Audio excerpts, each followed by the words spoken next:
Hello friends, welcome to my channel.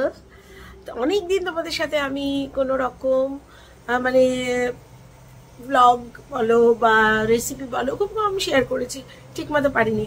আজকে আমি দেখাচ্ছি আমার রাতের যে সমস্ত জিনিস আর পরের দিন যেগুলো করব সেগুলোর টুকিটাকি।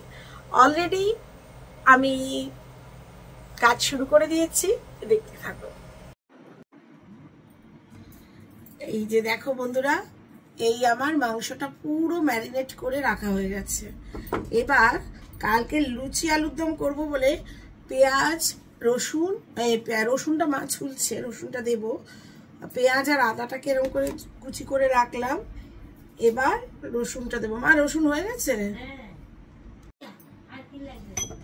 আর কিছু লাগবে না।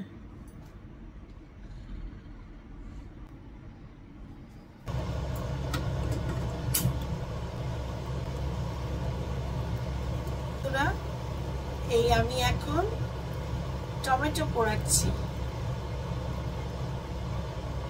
বুঝতে পারছো? এটা আমার খুব ফেভারিট টমেটো পোড়া। আর শনি মঙ্গলবার হলে আমি কোনো না কোনো পোড়া খাই। জানি না তোমরা এটা কুসংস্কার ভাবতে পারো, বাট আমার মনে হয় ঠিকঠাক।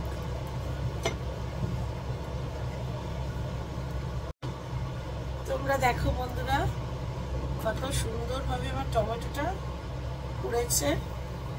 এটা যখন মাখা হয় না, তেল দিয়ে কাঁচা লঙ্কা পেঁয়াজ দিলেও হয়, না দিলেও হয়, অপূর্ব লাগে, অপূর্ব। কেউ যদি না খেয়ে থাকো একবার খেও, স্মেলই আলাদা, দারুণ লাগে, টকটক ভাব থাকে, দুর্দান্ত। বাস হয়ে গেল। এবার আমার অন্যান্য কাজগুলো করার পালা। প্রথমেই আগে কালকে যেহেতু আলুর দম খাওয়া হবে, লুচি আলুর দম, আমি আলুর দমের আলুগুলোকে ভালো করে একটু সিদ্ধ করে ফেলি, ছটফট করে। এই দেখো ছোট ছোট আলু নিয়ে এসছি, ছোট ছোট আলু। এই আলুগুলোকে সিদ্ধ করবো। নোংরা ছিল যে আমাকে এটা করতেই হলো। এবার একটু নুন দিয়ে দিই, নুন দিলে তাড়াতাড়ি করে সিদ্ধটা হয়।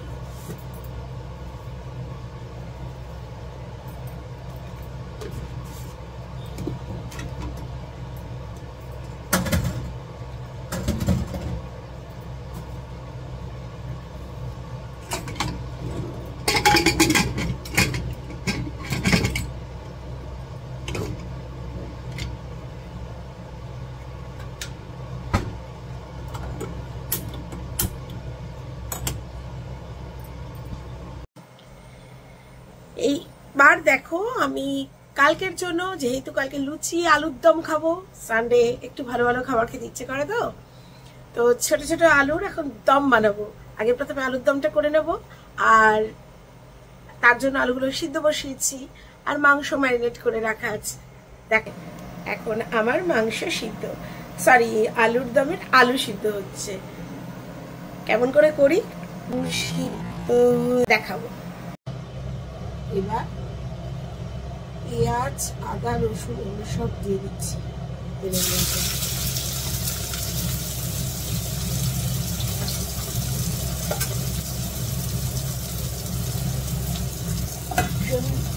তেলের মধ্যে দিয়ে ছিটকায়, তো তার জন্য এরকম করে দিচ্ছি।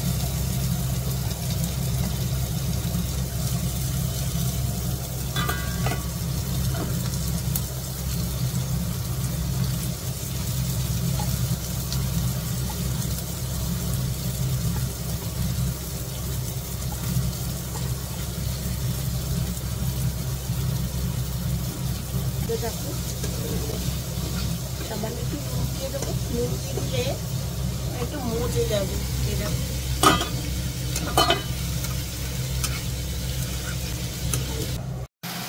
দেখো আমার কষানো চলছে আলুর দমের জন্য, এখন কষছি।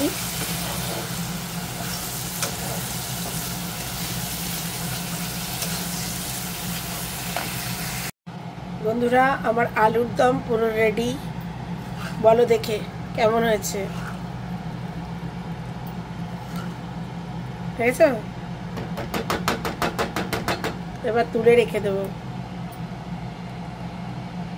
যাই হোক, ভিডিওটা ভালো লাগলে লাইক শেয়ার কমেন্ট করো। Thank you. দেখো এবার আমি পেঁয়াজ ভাজা ভাজা করছি, একটুখানি ভাজা ভাজা করে নিয়েছি। বাবা গ্যাসটা এত জোরে ছিল।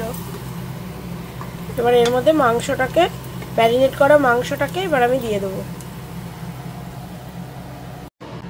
পেঁয়াজ ভাজাটার মধ্যে আমি মাংসগুলোকে দিয়ে জাস্ট বাটি ধোয়া জল দিয়েছি, নাহলে একেবারে না দিলে তো এটা তো একটু হালকা করে তার আগে সিদ্ধ হবে। বাটি ধোয়া জল। এই ম্যারিনেশনের মধ্যে কিন্তু আমি একটু টক দইও মিশিয়েছি।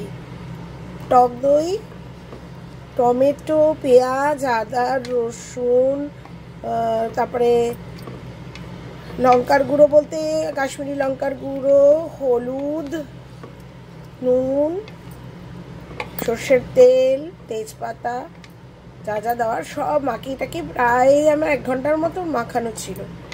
এবার এটা হবে, হতে থাক। কষানোতে কিরকম কষে উঠেছে মাংস,